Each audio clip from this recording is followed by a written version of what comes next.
If you really want it, you do what you've got to do, make it come to life. Always follow who you are. Come to life. You do what you've got to do, make it come to life.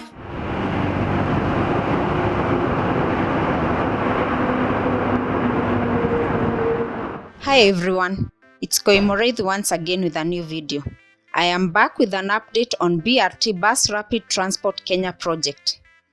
I know, feels like forever waiting on this project to be completed. Last month, the government announced that they will be launching a pilot run 2 months from now, June this year. That is why I'm here checking out the progress and if the stations are ready.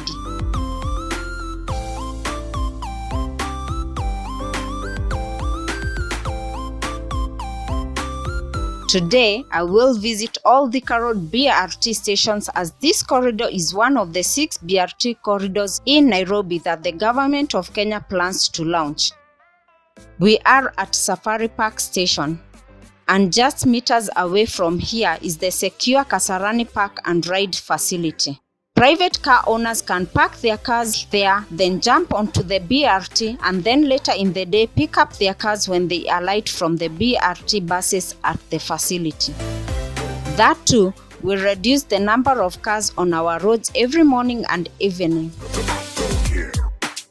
I know I have shown you the Safari Park station first, but really my journey starts at Kenyatta University Station, coming all the way to Safari Park Station. Top 5 quick facts on BRT Kenya.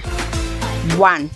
Traffic snarl-ups in the Nairobi metropolis are estimated to cost Kenya over $1 billion every year. That is over 100 billion Kenyan shillings every year. Actually, 114 billion Kenyan shillings with the current conversion rate.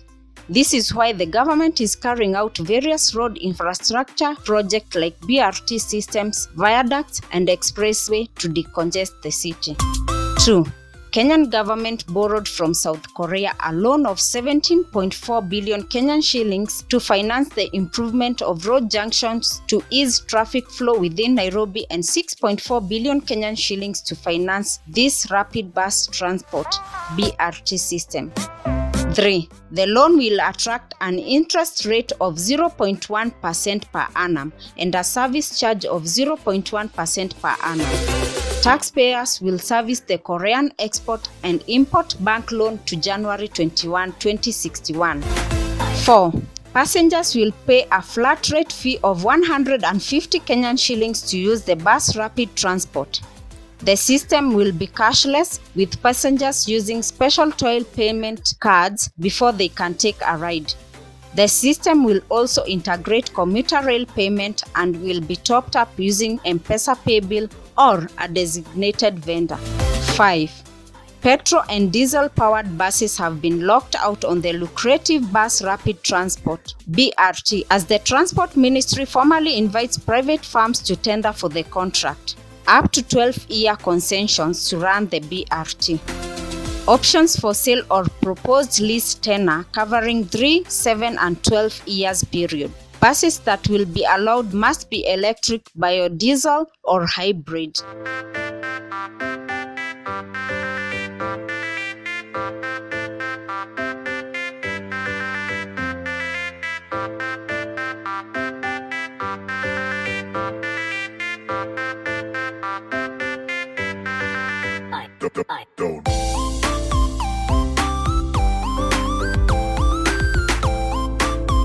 Yeah, this is the Kenyatta University Station.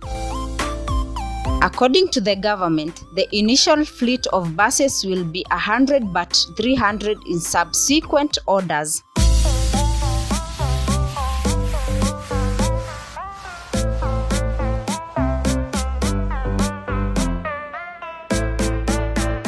From Kenyatta University BRT stations, we are now at Kahawa Barracks, Wendani.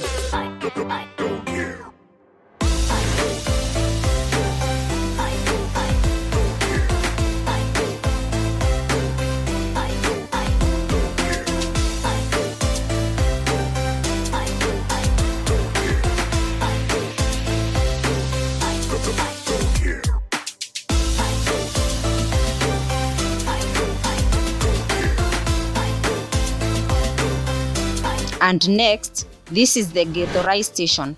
Well, technically it's in Clearwax Kasarani at the car wash stage. This means Githurai residents will take a 20 or 10 shillings matatu to board the bus here.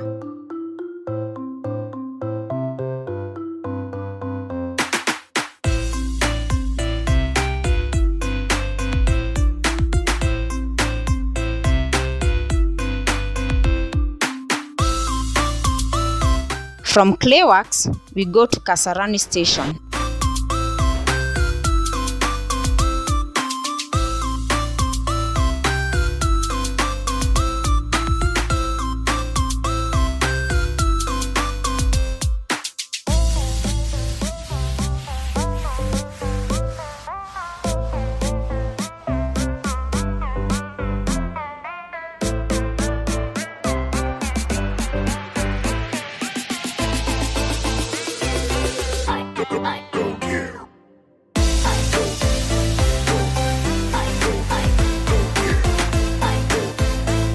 One thing we can all agree on is effective BRT systems have numerous transport and economic benefits.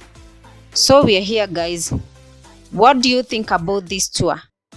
I know you definitely have something to say. Please let's engage on the comment section. It's Koimoreithi. From me, I say thank you to my subscribers and those visiting for the first time. If you like my type of content, please subscribe and give our videos likes to grow our channel.